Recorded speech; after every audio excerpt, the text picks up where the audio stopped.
Welcome back to Showbiz Tonight. I'm AJ Hammer in New York. Tonight, Rihanna's pain as the superstar recovers from the alleged attack by Chris Brown the night before the Grammy Awards. Showbiz Tonight can now reveal there is talk that Rihanna could become a crusader for domestic violence. Rihanna's own father and some of the biggest stars in Hollywood are now speaking out about what's next for Rihanna and what she should do to help millions of women.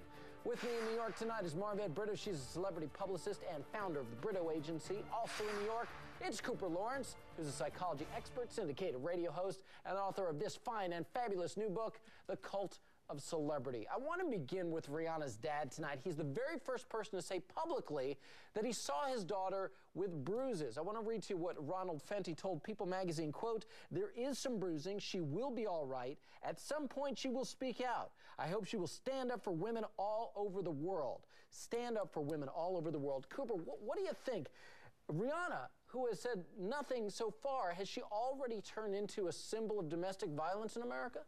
She has, because we've put her there, because she's somebody who is a celebrity, who's well known, and she's a good example of somebody who does represent abuse, because 1 out of 4 women in this country do get abused. African Americans more than Caucasians, plus African Americans are more likely to have suicide attempts afterwards. So it does start the conversation, but we've sort of thrown her into that role, whereas she really needs to heal right now. There's a lot of post-traumatic stress, there's a lot of depression, there's a lot that comes from an incident like this that she needs to heal and get through. So we can't put her in that role just yet. But as you say, it's bringing up the conversation and these amazing statistics, which I just find staggering and important that people know all about. Now, Rihanna's also obviously on the minds of some of Hollywood's biggest stars. Rosario Dawson, Anne Hathaway, Jessica Alba were all among the women at a star-studded event in Hollywood to bring attention to violence against women.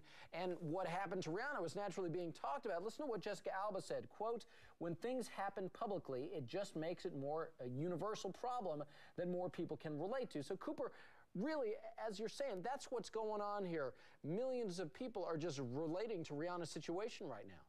Absolutely, and the thing that we have to bring to light here is that when somebody goes through something like this, there's 3 main things that need to happen. One is to surround yourself with friends and family who make you feel positive. The second is to have people around you remind you that you did nothing wrong, you didn't cause this. And the third is to take time to heal and find the right resources to get through this, to realize that you didn't cause this and this was of no fault of your own. Cooper, real quickly, only about 15 seconds here. Could speaking out publicly and being a crusader like this actually help her with recovery and perhaps closure? Yes, much later on down the road, once she's come to the conclusion that she's healed. But yeah, it's very important for celebrities to speak out where politicians cannot. All right, I appreciate your insight tonight. Cooper Lawrence, Marvette Brito, thank you both.